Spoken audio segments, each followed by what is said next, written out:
ಸ್ನೇಹಿತರೆ ನಮಸ್ಕಾರ.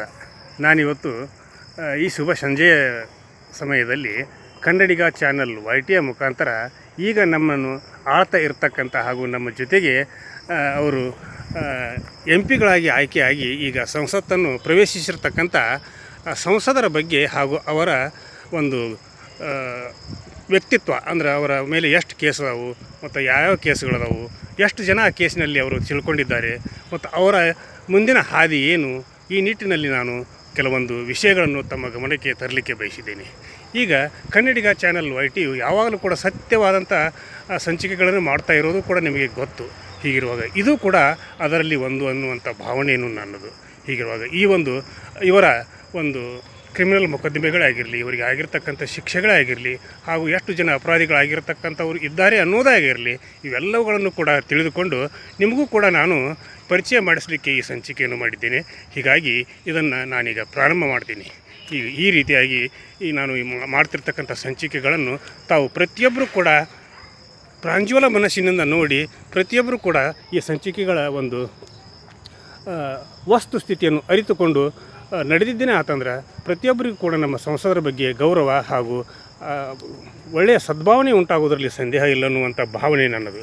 ಹೀಗಿರುವಾಗ ಮೊದಲನೇದಾಗಿ 5 ರಿಂದ 12 ತರಗತಿಯವರೆಗೆ ಓದಿರ್ತಕ್ಕಂಥ ನಮ್ಮ ಸಂಸದರು ಯಾರ್ಯಾರು ಅದಾರಂತ ಅಂದರೆ ಅವ್ರು ಎಷ್ಟು ಪರ್ಸೆಂಟೇಜ್ ಇದ್ದಾರೆ ಅನ್ನೋದನ್ನು ನಾನು ಮೊದಲನೇದಾಗಿ ತೋರಿಸ್ತೀನಿ. 5 ರಿಂದ 12ನೇ ತರಗತಿಯವರೆಗೆ ಕಲಿತ 105 ನೂತನ ಸಂಸದರು ಅದಾರ. ಈ ಸದ್ಯ 105 ಸಂಸತ್ ಸದಸ್ಯರು 5 ರಿಂದ 12ನೇ ತರಗತಿಯವರೆಗೆ ವಿದ್ಯಾಭ್ಯಾಸವನ್ನು ಮಾಡಿದ್ದಾರೆ. ನೂತನ ಸಂಸತ್ತಿಗೆ ಆಯ್ಕೆಯಾಗಿರುವ 543 ಸಂಸದರ ಪೈಕಿ ಸುಮಾರು 105 ಜನ ಅಂದರೆ 19% ತಮ್ಮ ವಿದ್ಯಾಭ್ಯಾಸ 5ನೇ ತರಗತಿಯಿಂದ 12ನೇ ತರಗತಿಯವರೆಗೆ ಎಂದು ಘೋಷಿಸಿದ್ದಾರೆ. ಅದೇ ವೇಳೆ 420 ಸಂಸದರು ಅಂದರೆ 77% ಸಂಸದರು ತಾವು ಪದವಿ ಅಥವಾ ಅದಕ್ಕಿಂತ ಹೆಚ್ಚಿನ ವಿದ್ಯಾರ್ಹತೆ ಹೊಂದಿರುವುದಾಗಿ ಅವರು ಘೋಷಿಸಿಕೊಂಡಿದ್ದಾರೆ ಎಂದು ಅಸೋಸಿಯೇಷನ್ ಆಫ್ ಡೆಮೊಕ್ರೆಟಿಕ್ ಫಾರ್ಮ್ಸ್ ಅಂದರೆ ADRನ ವಿಶ್ಲೇಷಣಾ ವರದಿಯೊಂದು ತಿಳಿಸಿದೆ. ಇನ್ನು 17 ಸಂಸದರು ಡಿಪ್ಲೊಮಾ ಪದವಿಯನ್ನು ಪಡೆದಿದ್ದಾರೆ ಮತ್ತು ಒಬ್ಬ ಸಂಸದ ಅಕ್ಷರಸ್ಥ ಅವರಾಗಿದ್ದಾರೆ. ತಮ್ಮನ್ನು ಅನಕ್ಷರು ಎಂಬುದಾಗಿ ಘೋಷಿಸಿಕೊಂಡಿದ್ದ ಎಲ್ಲ 121 ಮಂದಿ ಅಭ್ಯರ್ಥಿಗಳು ಚುನಾವಣೆಯಲ್ಲಿ ಸೋಲನ್ನು ಅನುಭವಿಸಿದ್ದಾರೆ. 5ನೇ ತರಗತಿಯವರೆಗೆ ಕಲಿತ 2 ಅಭ್ಯರ್ಥಿಗಳು ಚುನಾವಣೆಯಲ್ಲಿ ಗೆದ್ದಿದ್ದಾರೆ. 4 ಸಂಸದರು ತಾವು 8ನೇ ತರಗತಿಯವರೆಗೆ ಶಾಲೆಗೆ ಹೋಗಿರುವುದಾಗಿಯೂ 34 ಸಂಸದರು 10ನೇ ತರಗತಿಯವರೆಗೆ ಮುಗಿದಿರುವುದಾಗಿ ಘೋಷಿಸಿದ್ದಾರೆ. ಒಟ್ಟು 65 ಸಂಸದರು 12ನೇ ತರಗತಿಯವರೆಗೆ ಓದಿದ್ದಾರೆ ಅನ್ನುವಂಥ ಮಾಹಿತಿಯನ್ನು ಕೂಡ ತಮ್ಮ ಚುನಾವಣಾ ಘೋಷಣೆಯಲ್ಲಿ ತಿಳಿಸಿರುವುದಾಗಿ ಹೇಳಲಾಗಿದೆ.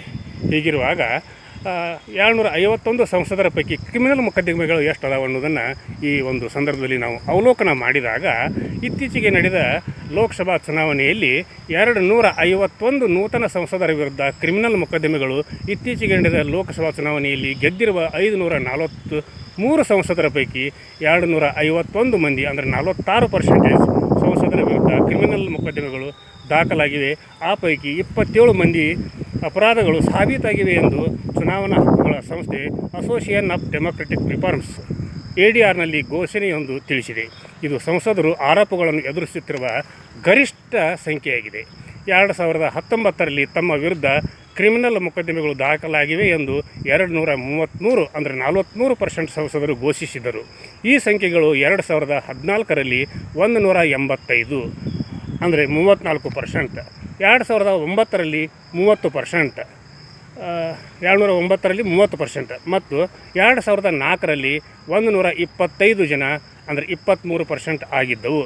2009ರ ಬಳಿಕ ಕ್ರಿಮಿನಲ್ ಮೊಕದ್ದಮೆಗಳನ್ನು ಎದುರಿಸುತ್ತಿರುವ ಸಂಸದರ ಸಂಖ್ಯೆ 55%, ಶೇಕಡ 55 ಏರಿಕೆಯಾಗಿದೆ ಎಂದು ವಿಶ್ಲೇಷಣೆಯೊಂದು ತಿಳಿಸಿದೆ. 2024ರಲ್ಲಿ 251 ವಿಜೇತ ಅಭ್ಯರ್ಥಿಗಳ ಪೈಕಿ 170 ಜನ ಅಂದರೆ 31% ಅಂದರೆ ಶೇಕಡ 31 ಮಂದಿ ಅತ್ಯಾಚಾರ, ಕೊಲೆ ಯತ್ನ, ಅಪಹರಣ ಮತ್ತು ಮಹಿಳೆಯರ ವಿರುದ್ಧ ಅಪರಾಧ ಮುಂತಾದ ಗಂಭೀರ ಕ್ರಿಮಿನಲ್ ಮೊಕದ್ದಮೆಗಳನ್ನು ಎದುರಿಸುತ್ತಿದ್ದಾರೆ. ಇದು ಕೂಡ 2019ರ ಒಂದು 19ರಲ್ಲಿ ಆಗಿರ್ತಕ್ಕಂಥ 159 ಜನರ ಪೈಕಿ 29%, 2014ರಲ್ಲಿ 112 ಜನ 21% ಮತ್ತು 2009ರ 76 ಜನ 14%ಕ್ಕಿಂತ ಹೆಚ್ಚಾಗಿದೆ ಅಂತಲೇ ಈ ಸಂದರ್ಭದಲ್ಲಿ ನಾನು ಹೇಳಲಿಕ್ಕೆ ಬಯಸಿದ್ದೇನೆ. ಗಂಭೀರ ಕ್ರಿಮಿನಲ್ ಮೊಕದ್ದಮೆಗಳು ದಾಖಲಾಗಿರುವ ವ್ಯಕ್ತಿಗಳು ಸಂಸದರಾಗಿ ಆಯ್ಕೆಯಾಗುವ ಪ್ರಮಾಣವೂ ಕೂಡ 2009ರ ಬಳಿಕ ಶೇಕಡ 124% ಹೆಚ್ಚಾಗಿದೆ ಅಂತಲೇ ಈ ಸಂದರ್ಭದಲ್ಲಿ ಹೇಳಲಾಗಿದೆ. 543 ನೂತನ ಸಂಸದರು ಕೋಟ್ಯಾಧೀಶರು ಅಂದ್ರೆ ಸಾಕಷ್ಟು ಶ್ರೀಮಂತರಾಗಿದ್ದಾರೆ. ಇತ್ತೀಚೆಗೆ ನಡೆದ ಚುನಾವಣೆಯಲ್ಲಿ ಗೆದ್ದಿರುವ ಸಂಸದರ ಪೈಕಿ ಹೆಚ್ಚಿನವರು ಕೋಟ್ಯಾಧೀಶರು ಎಂದು ಬಿಡುಗಡೆಯಾಗಿರುವ ADR ಮತ್ತು ನ್ಯಾಷನಲ್ ಎಲೆಕ್ಷನ್ ವಾಚ್ನ ವರದಿಗಳು ತಿಳಿಸಿವೆ. ಈ ವರದಿಗಳ ಪ್ರಕಾರ 543 ಸಂಸದರ ಪೈಕಿ 504 ಅಂದರೆ 93% ಸಂಸದರು ಕೋಟ್ಯಾಧೀಶರು ಆಗಿದ್ದಾರೆ. ಹೆಚ್ಚಿನ ಸಂಖ್ಯೆಯಲ್ಲಿ ಕೋಟ್ಯಾಧೀಶರು BJPಯಲ್ಲಿದ್ದಾರೆ. ಅದರ ಪೈಕಿ 240 ನೂತನ ಸಂಸದರ ಪೈಕಿ 227 ಮಂದಿ ಅಂದರೆ 95% ಕೋಟ್ಯಾಧೀಶರಾಗಿದ್ದಾರೆ ಎಂದು ಹೇಳಲಾಗಿದೆ. ಅವರ ಸರಾಸರಿ ಘೋಷಿತ ಸಂಪತ್ತು 50.4 ಕೋಟಿ ರೂಪಾಯಿ ಪರ್ಸೆಂಟೇಜ್ ಆಗಿದೆ ಅಂತ ಹೇಳಬಹುದಾಗಿದೆ. 99 ಸ್ಥಾನಗಳನ್ನು ಹೊಂದಿರುವ ಕಾಂಗ್ರೆಸ್ನಲ್ಲಿ 93% ಕೋಟ್ಯಾಧೀಶರಾಗಿದ್ದಾರೆ. ಅವರ ಸರಾಸರಿ ಘೋಷಿತ ಸಂಪತ್ತು 22.93 ಕೋಟಿ ಪರ್ಸೆಂಟೇಜ್ ಅಂತಲೇ ಹೇಳ್ಬೋದು. ಹೀಗಿರುವಾಗ ಈ ಎಲ್ಲ ಸಂಸದರು ಬಡವರೇನಲ್ಲ, ಶ್ರೀಮಂತರೇ, ಎಲ್ಲರೂ ಕೋಟ್ಯಾಧೀಶರೇ ಆಗಿದ್ದಾರೆ ಅಂತಲೇ ಈ ಸಂದರ್ಭದಲ್ಲಿ ನಾವು ಹೇಳಬಹುದಾಗಿದೆ. ಹೀಗಿರುವಾಗ ಪ್ರತಿಯೊಬ್ಬರು ಕೂಡ ಕೋಟ್ಯಾಧೀಶರಾಗಿದ್ದಾರೆ ಹಾಗೂ ಅವರ ವಿರುದ್ಧ ಸಾಕಷ್ಟು ಕೊಲೆ, ಸುಲಿಗೆ ಹಾಗೂ ಅತ್ಯಾಚಾರ ಹಾಗೂ ಇನ್ನಿತರ ಗಂಭೀರ ಆರೋಪಗಳನ್ನು ಎದುರಿಸುತ್ತಿದ್ದಾರೆ. ಅದರಲ್ಲಿ ಹಲವರು ಅಪರಾಧಿಗಳಾಗಿ ಸಾಬೀತನ್ನು ಆಗಿದ್ದಾರೆ. ಹೀಗಿರುವಾಗ ಮುಂಬರುವ ದಿನಗಳಲ್ಲಿ ಇವರಿಂದ ನಮ್ಮ ದೇಶ ಯಾವ ರೀತಿ ಒಂದು ಅಭಿವೃದ್ಧಿ ಪಥವನ್ನು ಕಾಣಬಹುದು ಅನ್ನುವುದನ್ನು ಕೂಡ ಮುಂದಿನ ದಿನಗಳಲ್ಲಿ ನಾವೆಲ್ಲರೂ ಕಾಣಬಹುದಾಗಿದೆ. ಹೀಗಿರುವಾಗ ಇವರೆಲ್ಲರನ್ನೂ ಕೂಡ ನಾವು ಈಗ ನಮ್ಮ ದೇಶದ ದೊರೆಗಳು ಅಂತೇಳಿ ಭಾವಿಸ್ತಾ ಇರ್ತೀವಿ.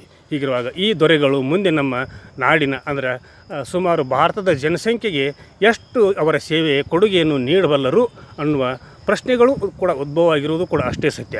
ಹೀಗಿರುವಾಗ ಇವರ ಒಂದು ಮುಂದಿನ ಕಾರ್ಯಚಟುವಟಿಕೆಗಳ ಮೇಲೆ ಇವರ ಒಂದು ಕ್ಷೇತ್ರದಲ್ಲಿ ಆಗಬಹುದಾದಂಥ ಎಲ್ಲ ಅಭಿವೃದ್ಧಿ ಪರ ಕೆಲಸಗಳ ಬಗ್ಗೆ ಹಾಗೂ ಜನರನ್ನು ನಡೆಸಿಕೊಳ್ಳುವ ರೀತಿಯ ಬಗ್ಗೆ ಇವರ ಒಂದು ಪ್ರಾಮಾಣಿಕ ಪ್ರಯತ್ನವನ್ನು ನಾಡಿನ ಜನತೆ ಹಾಗೂ ದೇಶದ ಜನತೆ ಎದುರು ನೋಡುತ್ತಿದ್ದಾರೆ ಅಂತ ಹೇಳ್ತಾ ಇವತ್ತಿನ ಸಂಚಿಕೆಯನ್ನು ಇಲ್ಲಿಗೆ ಮುಗಿಸಿ ನಾಳಿನ ಸಂಚಿಕೆಯೊಂದಿಗೆ ತಮ್ಮ ಜೊತೆಗೆ ಬರ್ತೀನಿ.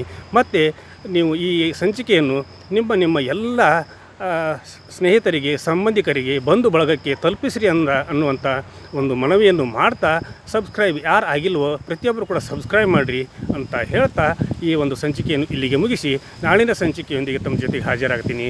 ಅಲ್ಲಿವರೆಗೂ ನನ್ನ ನಮಸ್ಕಾರ.